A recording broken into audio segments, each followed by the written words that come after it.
What's up, mi gente? Welcome to another edition of A Rican. I'm Starfleet Mo. I'm still lightsaber Lou. And welcome back again. Oh, really? I don't know. See, with the silhouette of your darkness there, I don't know if you're the dark side or the light side.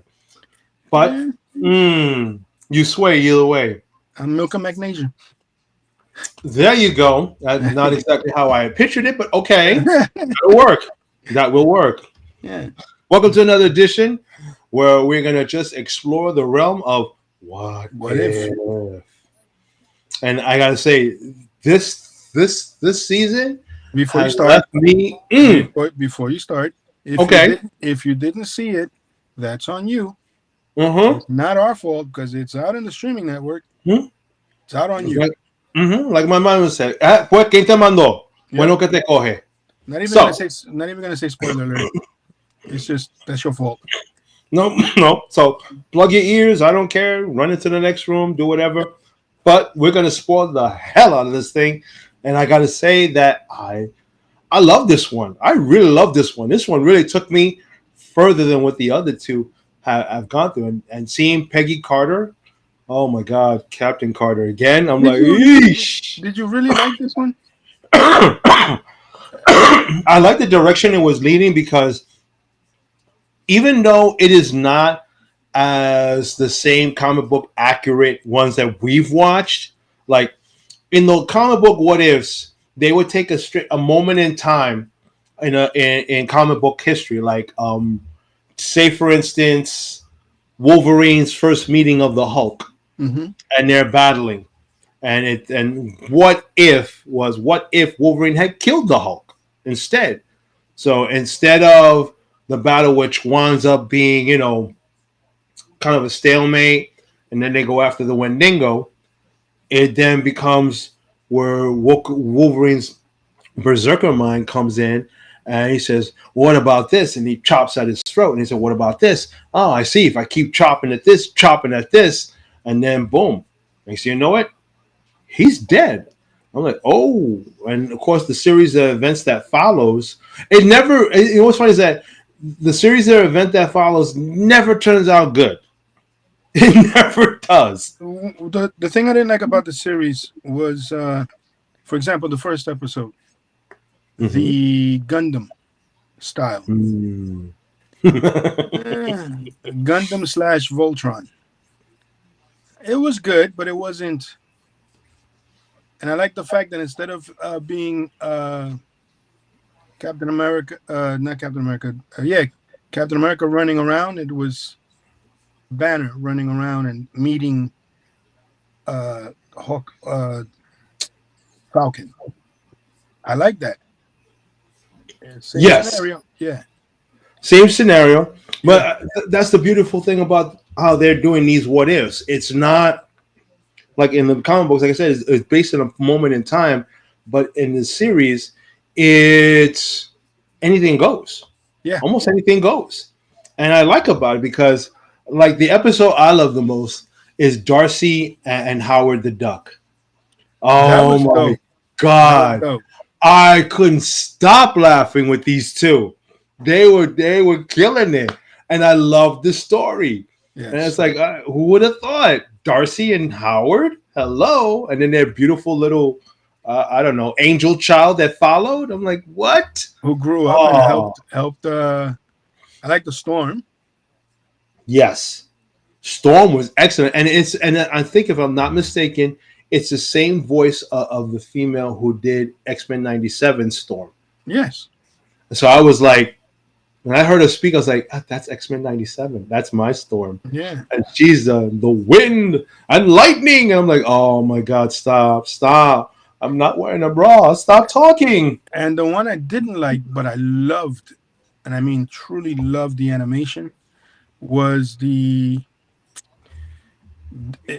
Tony Stark directing a play, a Broadway play, whatever. That was crazy. Yeah, but I wasn't too crazy about it. But the animation style, I mean, Yes. the lifelike, that was awesome. I've never seen animation like that. But that's the beautiful thing about it because they created they created conventional and 3D, and they put it together. And I've seen it in other stuff, and I'm like, nicely, nicely done. Yeah. I'm like, wow. I mean, some of the stories were okay. I have to say some of them were a little far fetched, but overall, the execution of them and the storytelling was wow. I'm like sitting there still going like again back to Darcy and Howard, and if not that one, what you call it, What about Agatha, the Agatha one where you said with Tony Stark directing that whole. yes. Oh my God, the dancing is like they must have done. I mean, that's like hours of great work getting these people with the dots or whatever, so that way the computer can recreate the whole dance and everything. I'm like, wow, okay, I'm loving this. Yeah. I'm loving how they're doing it. And then the what is it? What if 1872? That one was actually a nice story. I mean, they all were great, but like I said, each one had their how can I say their little nuance, their little touch of the impossible possible. And I'm like, wow, I'm really I'm sad that it's the last one. I'm like, One of I'm the hoping. one of the episodes that I liked that I was a little not sad, but I felt some type of way about it was the one that Ultron is by himself and he regrets what he did. Yeah, that was part two of the Watchers watching. Yes, he regretted what he did, and that was nice. The fact that he then was becoming a hero and using the Yeah, stones against the other Watchers, I'm like, wow. I'm like, hello. And I yeah. think there was one that I'm trying to remember now. If I'm not mistaken, it's which one is it? I'm looking it up right now. Okay, yeah, the whole West, the one I was mentioning before. What if 1872, which featured Shang Chi That and was good. Kate Bishop. That was good. That was a good Western episode in itself. Yes. Kate Bishop being the Hawkeye, of course, Shang Chi in the rings, and I'm like, wow. And I'm like, I was like, damn, they really took this another level in storytelling. Because when I heard what if, I was thinking, okay, it's animated. They're just gonna recreate some of the scenes from comic books or recreate some of the scenes in actual movie, actually the actual films. Like I was saying to myself, what if they did a what if where Tony Stark didn't get to do the snap? Like he got the gems, but never managed to get the snap off, Right. and then go from there. What happens? Because if I'm not mistaken, Thanos was in one of them. I'm trying to remember which one he was in now. He was in one of these episodes of What If, and I just can't remember. That might have to prompt me to watch it all over again because I loved it Yes, so much. I remember. Yeah, same thing here. I remember seeing him, but I don't remember what he did or anything. I think it was just wasn't it a flashback? It was a flashback or a team up, and I'm trying to remember is if it was okay. What if the Hulk? I think it was the one with the What If the Hulk because remember when we saw in Infinity War, even though the Hulk kind of gave a little bit of a slap into to Thanos, but in the end Thanos kind of cleaned his clock. So this was kind of like a rematch, but in animated form, which was actually pretty good. I have to admit, it was actually pretty good. So I'm thinking it's that. Now, that being said, the last two episodes, I was like, what?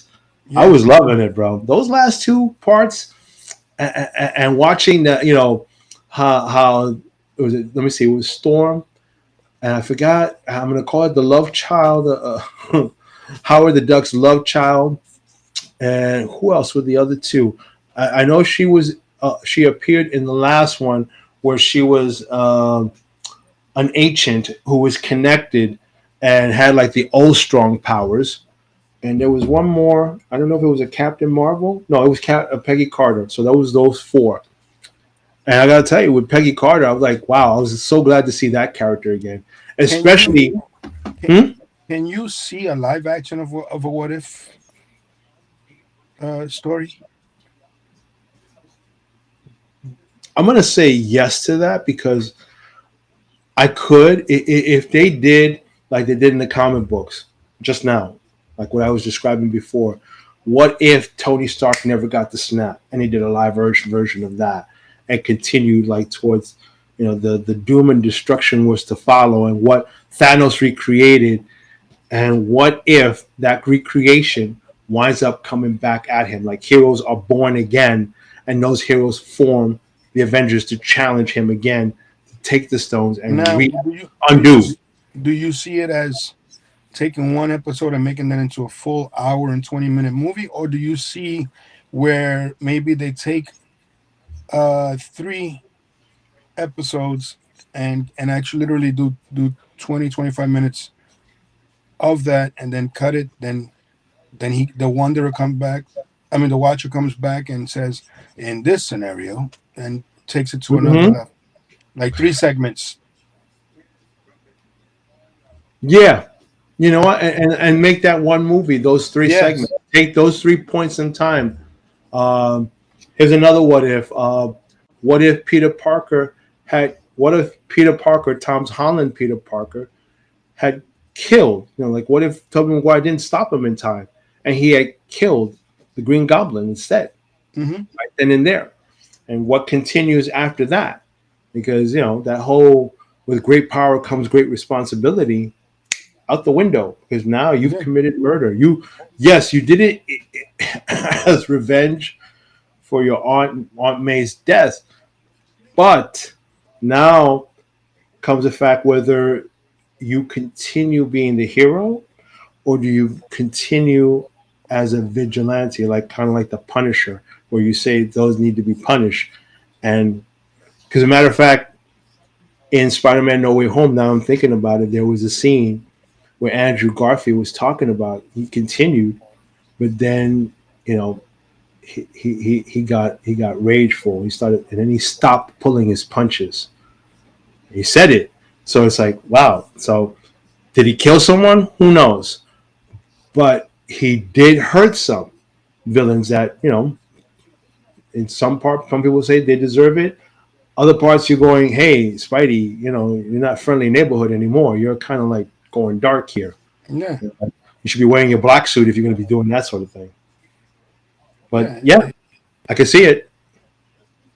Yeah. It would, Really, really, really see how because it's, as I always say, in the multiverse, it's almost you could pretty much tell any story you want, because that's the beautiful thing of that kind of that plot setup, because it's a multiverse. So speaking of not every multiverse, Spider-Man is the same. Hmm? speaking of multiverse, I'm getting pretty sick and tired that they don't bring in the X-Men already. They're doing it in stints. I know. I would want them to really come in like fully already, but hey, All we got a right. question. What's up, Hello, Brooklyn? hello from Okay, Brooklyn. What if Peter's uncle never die, but instead fake his death to be the Goblin or a color of a different color? like the Hobgoblin. That's the orange one. That winds up being Peter Parker's friend, who becomes a Hobgoblin version. So, and they did bring him up in, like, was it Tobey Maguire's Spider-Man 3, but not in the full form. But yeah, that's another plot twist in itself. The same person that tells you with great power comes great responsibility is the villain. Mm. Well, Just like when in the first one he found out after he flipped and the glider wound up impaling the Green Goblin, but only to find out it's Norman Oswald underneath that. Osborne. Ooh, Well, here's another thing. shoot, A villain. Well, you want to? I think we should hold off for the next commercial break. After the commercial break for this question, but I'm gonna bring it up anyway, real quick. shoot. We call them villains, but they don't call themselves. They just see things in a different way. For example, Thanos. He thought that by eliminating half the population, Mm-hmm. and it makes sense because I thought it did. It would save a lot of things. Everybody would get fed. You know, I agree with Thanos. I totally was in agreement with Thanos. And you would take them randomly. You wouldn't go, okay, mom, dad, uncle. Yeah, uncle's going. You know what I'm saying? It's random. Mm-hmm. random with no prejudice or disparagement as to young or old, rich or poor, Yeah. color, gender, all of that. So Yeah, I mean, we look at them as villains, but maybe they weren't. Maybe the villains are the ones that are trying to stop them. maybe, but then you could say the same thing with Thanos. Trek's Khan Noonien Singh. He felt the same way. He was a genetically engineered super person, and as he deemed it, the world needed order. Well, maybe at that time, yeah, the world needed order, but it didn't need your kind of order. Yeah. Just like even though the world was starving and bellies were left hungry and resources were being wasted, true, but is genocide the only way out? And with that in mind, we're going to a commercial break. We will We'll be be right back. right back. The hammer swing. Not too fast. No, not too There you fast. go. Come, let's play. LDM Radio. Come, let's play. Fun is what we crave. Let's go. You're listening to New York City's LDM Radio. Another long stretch of continuous music. Back into time. Flashback. Make my move, gonna live my dream, gonna make my New York City's LDM Radio.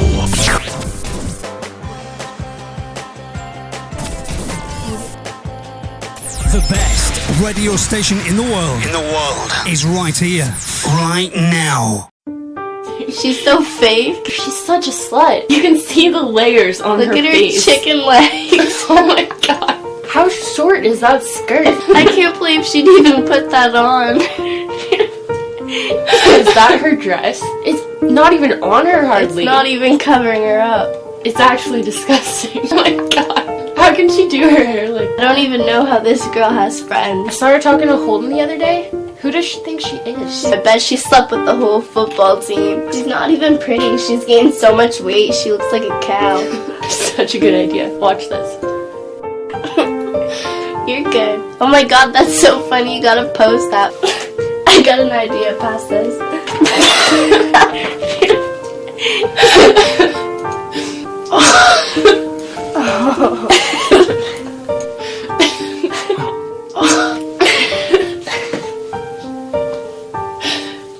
Oh my god.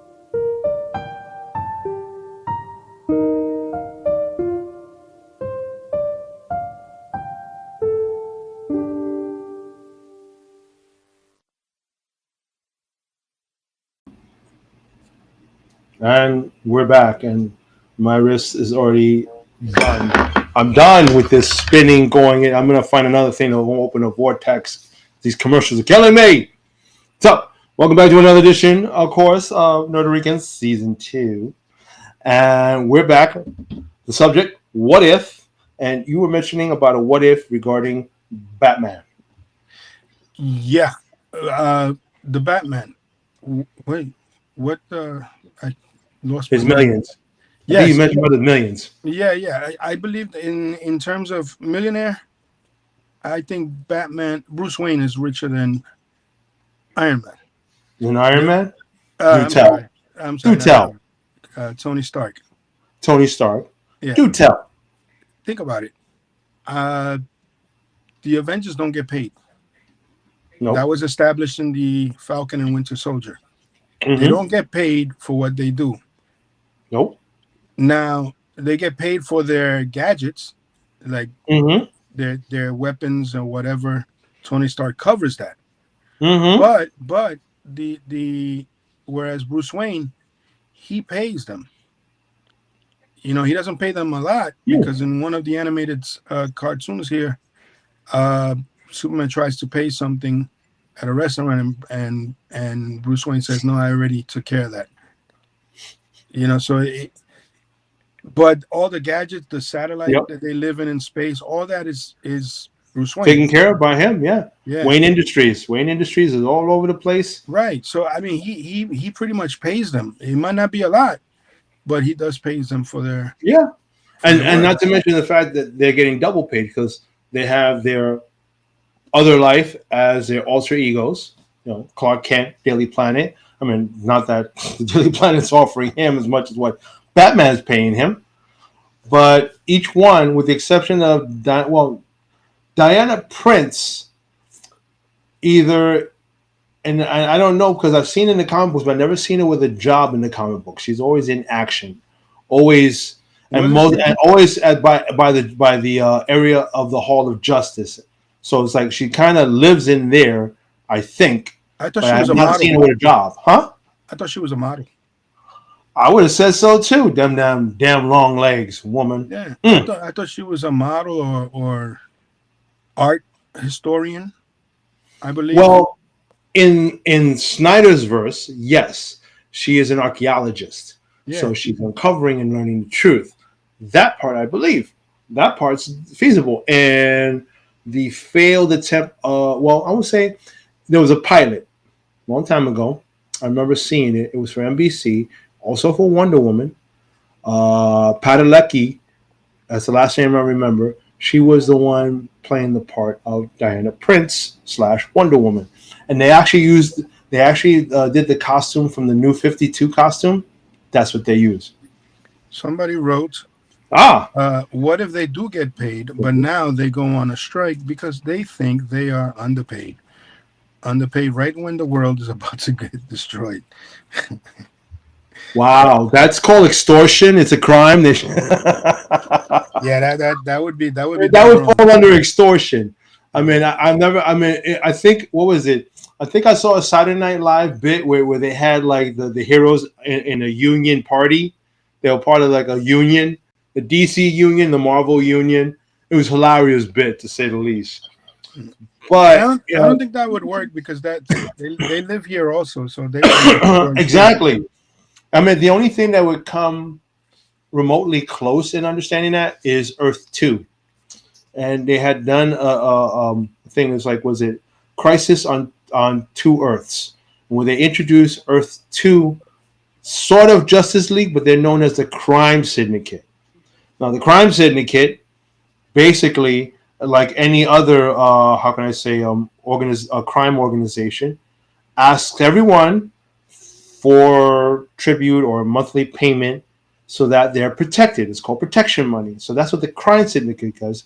It steals from around the world, everyone, and just lets them know that this pays for your protection. Of course, when you don't pay and your business is at rubble and then you wind up dead, well, kind of makes you wonder. But that's the only thing I could see, in that respect, where money comes into hand. And they're not being paid by Owlman, but Owlman is a version of Batman, and he's rich beyond whether it's protection money or his own genius in creating the things he creates for the syndicate versus like what Batman does with his company, Wayne Industries, creating so many things, not only for the general public, but also for the Justice League. Because, the Watchtower is no feat. I mean, it's a feat of engineering, but it's not cheap.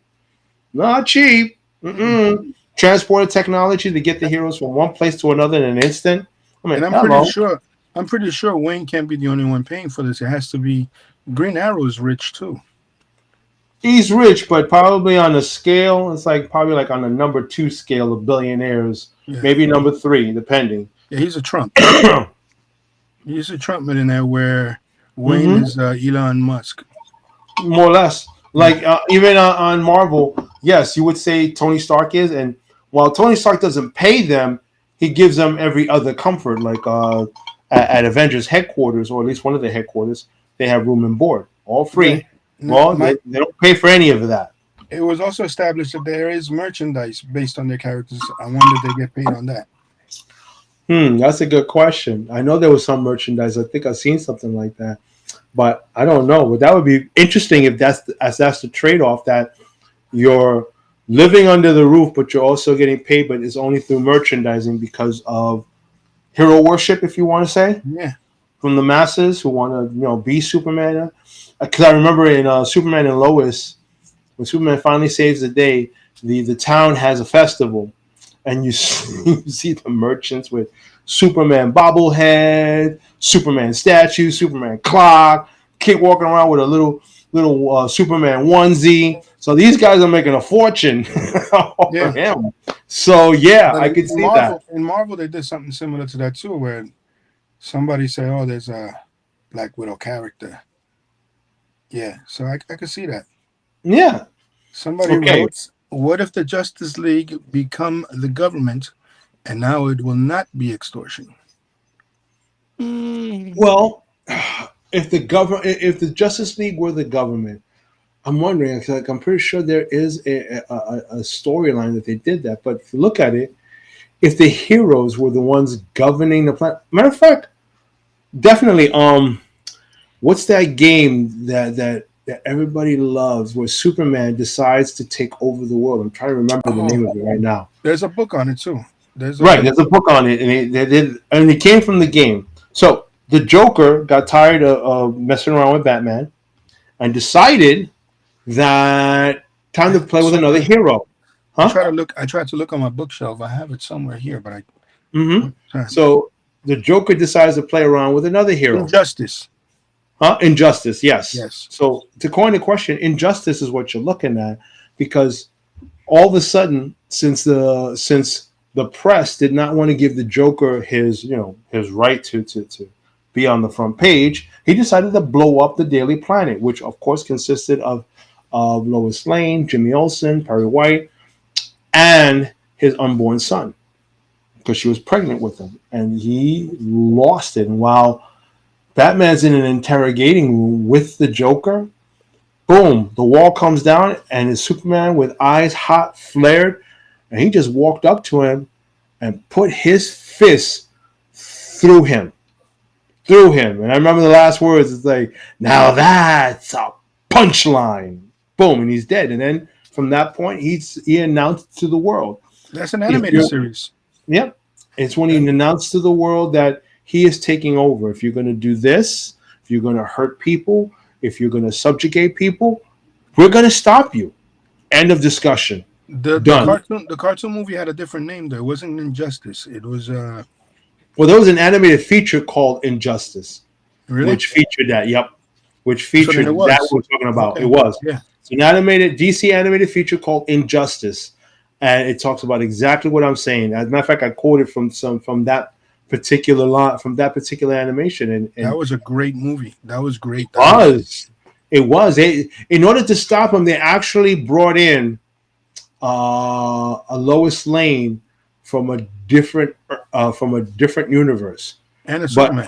But her Superman died fighting to save the planet, while she was still pregnant with their unborn child, and the shock of seeing her, I guess light bulb came on, and that was it. He just surrendered himself. That's it. He just surrendered himself. He arrested He himself. realized. Oh yeah.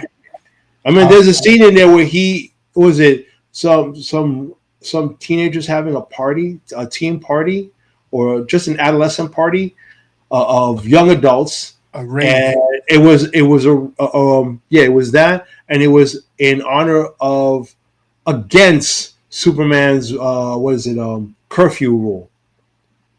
So he got pissed off. He's there. He sees what's going on. Instead of scaring the hell out of them by showing up and say, "Get out," no, what does he do? He heat visions everybody in the room, incinerating them as they stood. He killed them all. It's like, what the hell? So, yeah, that's the Justice League running the government.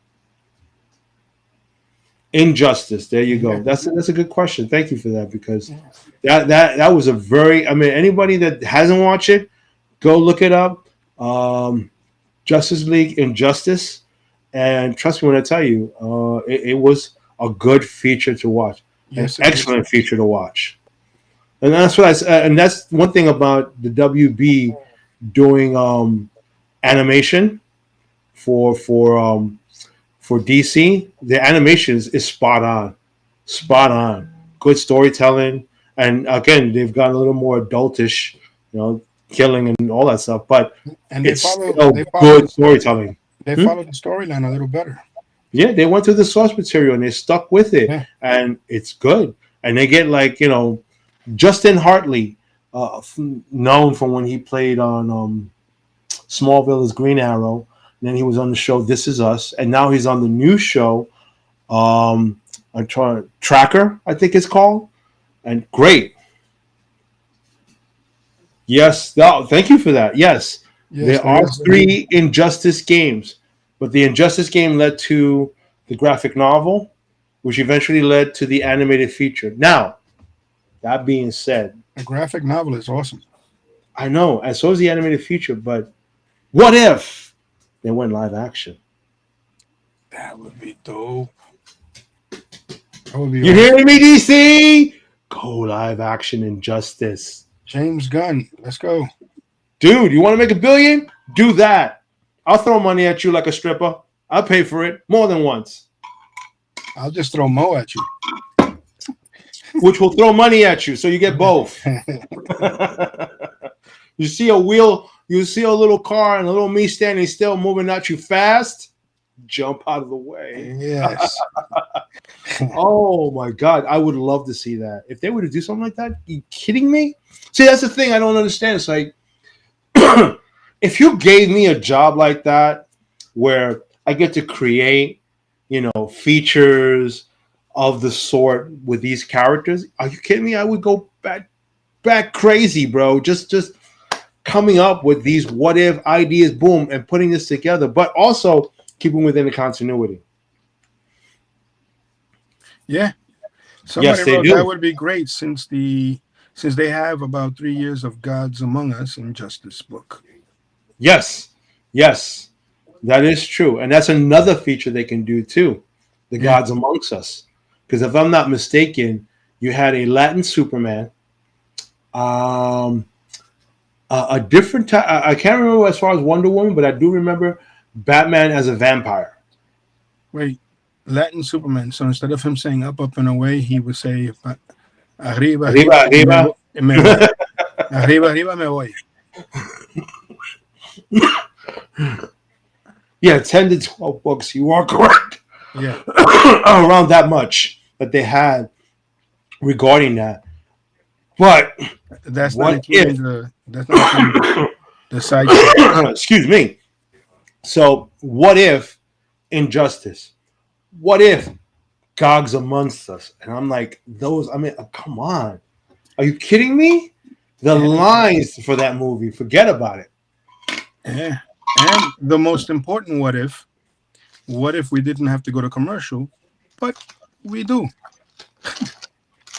Yeah, you're right about that. Yeah. I gotta open the Bifrost. Oh, Jesus Christ. Open it up, Mo. Let's go. Wrist, What don't if- fail me now. Yeah. I'm opening the Bifrost to commercials. We'll be right back.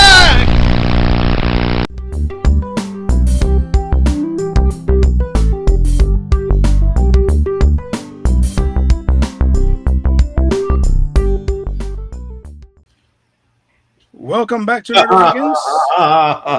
I'm letting this shit go. Welcome back to Nerdo Rican, and I am the Dark Side Lou. I am still dislocated arm Molinier Mo. That was good, Molinier Mo. There you go. That was fantastic. Thank you. That was awesome. I like that. Not too much. So go ahead. I'm gonna introduce you as that next episode. Molinier Mo. Okay. Yeah, Molinier Mo. All right. And we left off with a what if situations Regarding the injustice. regarding the injustice and again, great series. Love the animation. Can't wait till they bring out a live action. I mean, once they bring out the live action, like I said, I'm done. Here's the wallet. Don't even argue. What did you think about? I mean, because I was a big fan of the Elseworlds, which was basically the what if of the DC version. The Elseworlds stories. It is a beautiful thing. Elseworlds, Injustice. I mean, here's the beautiful thing about them. There are stories separate from the universes themselves. They're their own universe. Yes. So that you can create it. As long as you don't veer off from the source material and you keep it just so that it's what it is to begin with and its own separate universe? Well, some of it has become part of the universe, like Spider-Man's daughter, Spider Girl. She had her own series for a while, and I like the Yeah, actress. but on the Marvel end, they always they're also using that same tool, but they are bringing those worlds together in a way, like Spider-Man into the Spider-Verse. You have every Spider-Man you can think of. I mean, and every Peter from Peter Porker. Still cracks me up when I think about it to this day when I hear that character's name, Peter Porker. I'm like, really? They really thought that name up for this character? The only But character that didn't bring in the Spider-Verse was the one that I'm intrigued by, where Peter Parker fell into a vat of radiated spiders, and they created a body with yes, his I know that essence. one. Know Yeah, that one. That one actually was really good because it was a symbiont of all these millions or thousands of spiders working as one. yeah. We could break apart at any time and be individual and then come back together. They never created that one. I don't know why, but I think it was because it was too dark for the probably. But animated series, because they did do the book. They did he wasn't an issue. okay, okay. I mean, from the Marvel end, I'm going to say yes because I was thinking, oh well, they never went. But I'm looking back at in my mind of how all the animations they've had, they never really went that dark. Now, DC, on the other hand, they They're not go. afraid. Yeah, They're not afraid to go dark. Dark is their middle name, bro. It's like Damien Dark right there, bro. Yeah, They went there, especially with the Injustice, especially with Justice League Dark War, when they went with the Apocalypse, which is the last of that series. And in my personal favorite, when it was Justice League Dark, and it was Batman with Constantine, and Batman scared the spooks. Literally scared the spooks. Spooks were supposed to scare the humans. We're afraid of this human. yeah. That scene, and he gave him the look, and they're like, oh. I'm like, oh my God. I had to pause it and laugh for a good 5 minutes because that was just too funny to watch. Yes.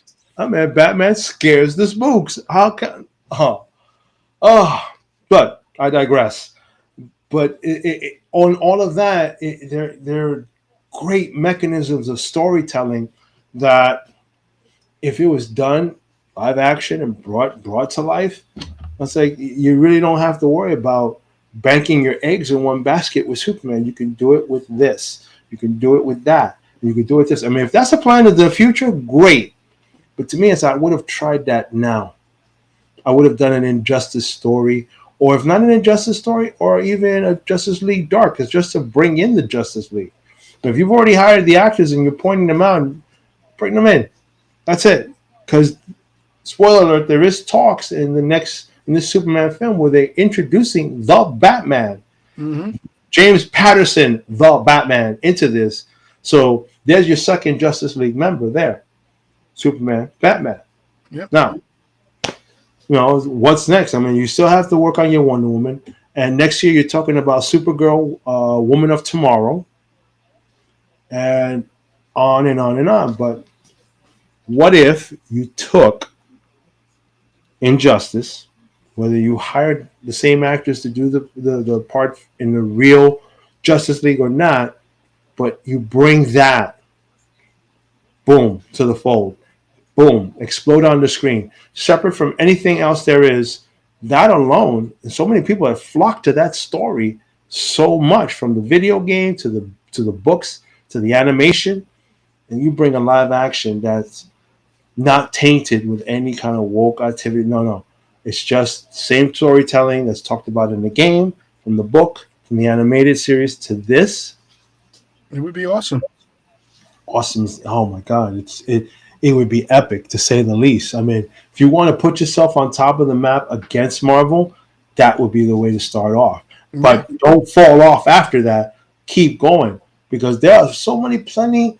I mean, you still haven't. You've only done in animated form Crisis on Infinite Earths, right? The only other time that was done, which was also well done, was on when they had the Arrowverse and the CW, and they did their versions of it, which was also pretty good. What if you did a live action version of it? You know what? I'm disappointed. The Flash movie. Why don't they use the kid that played him on the damn TV series? There was talks of that. As a matter of fact, I think there's still talks. There was one time an article I read where they showed like Grant Gustin doing autographs, and it said, "Well, what if what if you were asked to come in to do the Flash series?" Hell yeah, I'd do it. Not that's not even like a no. No, that's a hell yeah with James Gunn. I would do it with James Gunn. And then there was talks that they had a conversation. So it's not out of the realm of possibilities that it could happen. It could be one of those things where it's just a secret talk, and the next thing you know, when a film comes on, and boom, the Scarlet Speedster shows up, and it's Grant Gustin because he played the role for 9 years, and he knows him very well. Yeah, and he excellent, and it only makes sense in a way to if you want to solidify, the audience to come see you, bringing a beloved character back and putting him up on the screen so that people will go, oh yeah, I want to see him. I love Grant Gustin. 9 years, like what they did towards the end when they brought back Oliver Queen for one episode, and he was the Spectre, but they brought him back, and I watched that so many times. It's not funny. I loved it. I love that they brought back Oliver. Oh my God! It's like, oh, I don't know why they killed him off. They could have come something else, but hey, it is what it is, and the storytelling was still great all the way up to the end. But to me, that's what they need to do because again, Superman. Like I said, I have mixed feelings, and I'm waiting, and I wanna see the next trailer because I mean it's not to come out till July, but I want to see another trailer before that gives me a little bit more. I'm pretty sure the Super Bowl. I'm pretty sure the Super Bowl will show another trailer. Oh yeah. I mean, how could you not? How could you not really? Because that's one of the biggest game extravaganza of all time, and every company is out there buying time to sell their commercial, or put out a trailer, or whatever. But I'm like, I think I'm trying to remember the date because I know February is when they show Captain America, Brave New World or New World Order. Yeah. So they might show that, and if they do, they should have a full Superman trailer to show right there. Go ahead, come on, go head on, see what happens, bro. Yeah. But at least give me a little more context of what it is, because what I'm reading makes me go, What I saw was like, this looks decent. I mean, I'm like, I love crypto, and it's like, what the hell sent him to the earth like that? And I still cannot get over the comic book accurate Guy Gardner, and it's Nathan Fillion. He's one of my favorites. One of my favorite. I love it in that scene in Guardians of the Galaxy when Drax uses stupidity to come in, and oh my God, and he gets and he looks at him, huh? Who's Nathan Fillion playing? Nathan Fillion was playing one of the workers in the outpost. No. I'm talking about in the Superman movie. Guy Gardner from the Green Lantern Corps. Yep. I didn't even recognize him. And he had comic book. Look at the trailer. He had the comic book accurate Guy Gardner schmuck haircut. No, I did see that, but I didn't look at the face that well. Oh, I did. When I saw pictures earlier in the day, he's wearing that soup haircut, and I'm like, oh man. But I'm like, if I was him, and he's like a game guy, and he's also a comic book nerd, so I could see him. Come on, do it. Yeah. And then when I saw that scene when he uses the ring, and I'm looking at the haircut, I'm going, that's Guy Gardner. I can't wait to hear him speak because let's face it, Guy Gardner can be a bit of a jackass. Mm-hmm. He can be a bit of a jackass, and I'm being mild when I say that word. Ass has the emphasis, to say the least. But still, I can't wait to see him play it, though. I just him. I would run to go see him. I would go run to see because he played the voice of of Hal Jordan's Green Lantern in about 4 or 5 of the DC Justice League films, except for one, the first one. Every other after that, he did. It was his voice, and God, it was perfect. It was perfect. Yeah. It was Green Lantern. So I'm looking forward to that. I really am. I'm also looking forward to my world of Trek, because in the next 2 weeks, Section 31 is gonna finally beam in, but on the streaming service, not in theaters, but in the streaming service. And I am so looking. Michelle Yeoh, oh my God, I am so looking to see Michelle Yeoh. You and I were talking about that off camera, Mm-hmm. and you were saying that it would have been nice to see it on the big screen.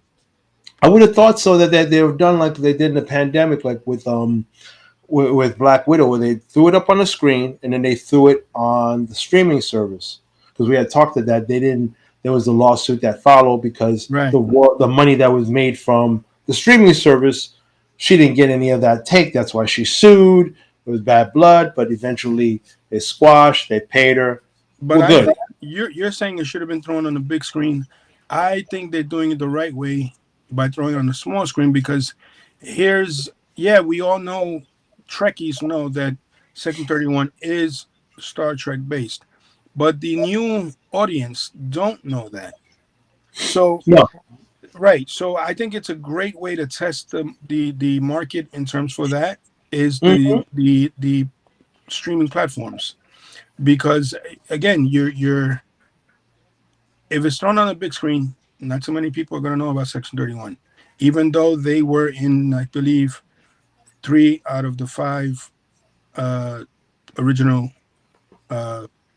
Star Trek episodes. They were in Deep Space Nine. Well, no. So the characters that are in this movie, with the exception of Michelle Yeoh, are all new. No. But what I'm saying is that Section 31. Quite frankly, your Michelle Yeoh was from Discovery, and then all the others are new coming on board. They haven't been in any other Star Trek franchise. This is their first franchise being on there. Michelle Yeoh is not. But Section 31, her character at the end went back to her universe in Discovery somewhere between season 3 and 4. But in Section 31, they decided to go back to when they introduced her in the very season 1, and she was then recruited to Section 31, but then go into that. Going back into time from the 31st century back to the 23rd century, where she was first introduced, which is fun, which is going to be interesting. I mean, I'm inclined to agree in a way that, on the streaming service, because, most Trek fans who are watching all Trek are all going to jump on that. But I would think when it comes to marketing, that they would push that into the theaters to the point where, like, get a bunch of our groups together and be at certain theaters around the city, wherever they're going to show it, and show our support in that respect to try and get more people to come. What I'm saying was, in terms of Section 31, I'm not saying anything about the thing. What I'm saying is that Section 31 has been mentioned in Deep Space Nine, has been mentioned in Enterprise, and I believe it wasn't in Voyager. Was it mentioned in the Picard series? No. Mentioned in Deep Space Nine, definitely. Yes, and in the Enterprise version. Yes, once it was introduced in Enterprise, introduced many times in Deep Space Nine. Right. So, but mostly in Discovery. But we know this because we follow Star Trek. Right. People wouldn't understand that if it just got thrown up into the big screen.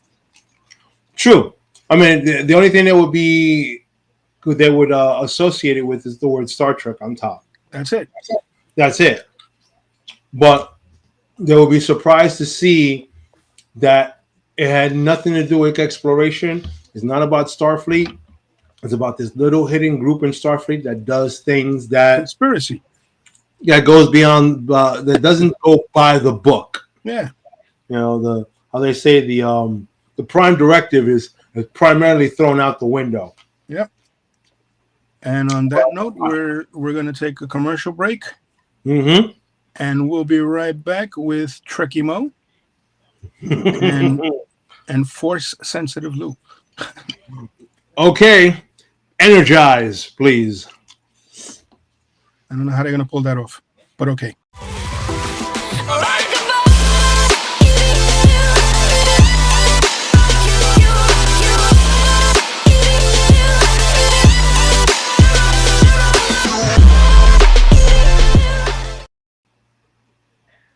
What's up, mi gente?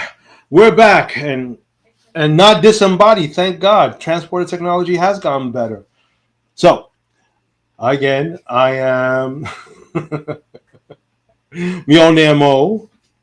I am Star Wars is better, Lou. So, and last week we were talking about Section 31, and remember, during the break, you were quoting the fact that Star Trek doesn't do enough promotion. Yes. For some of their for some of their shows as well as the movies, and I'm inclined to agree, but I'm wondering, because I know that it's Section 31 is coming out streaming only. Prime example, when Discovery was coming out, great promotion. It made you. They showed it was great. The promotion was great, and I don't know if they did it because there was a whole new exploration series. But it was fantastic. It was great promotion. Picard didn't need, but they did it anyway. Promotion. So this series now that we're going to go into, what is the well, following Section 31, the feature, the next show that's going to be airing after that will be Strange New Worlds Season 3. Yes. Again, doesn't really need too much promotion because it has an established character in it, but it would be nice to see it. To the non-Trekkies. So everybody that's non-Trek, yes, base. I would tend to agree, because if you're going just strictly on the platform Paramount Plus, then everybody that loves Star Trek is geared to there. They're all going to watch it there, the comfort of their home. To me, it's like, if you want to hit the theaters, you could do one of two things. One, I said, you could do a one-time showing in a big theater, right? Big theater, like Hammerstein Ballroom, if you want, with a big screen, all of that right there, and have all the seats filled. Or something, big enough for all of us to come down. And then we, as the fans, and the groups that are in fans, come down. It's like, so that they see a bunch of us in uniform. And this happened, like for Picard Season 3, the last 2 episodes. They showed it in the theater, like on 14th Street, Union Square, that theater there on the corner. They went there, and we were all outside in uniform, all that, and the theater was filled. But of course, that's all of us. But it caused curiosity, questions. Is there a Star Trek film here? So I didn't know they're coming out with a Star Trek film. But that's the idea. If you get the masses curious, who knows? The word gets out, and the next thing you know it, more theaters are being filled. Or, number 2, do a limited run. 1 theater, maybe 2, in each borough. Bronx, Brooklyn, Queens, Manhattan. But these theaters should fill at least a good 200, 250 capacity. Limited run, Star Trek, Section 31. And then pre-sale happens, so people are getting their tickets. Then bang, rush to the theaters, because it's only a 2-week run. After it's gone, and the only way you're going to see it is by buying, if you don't have it already, but buying yourself into the Paramount Plus package. Either way, you're leading it in that direction.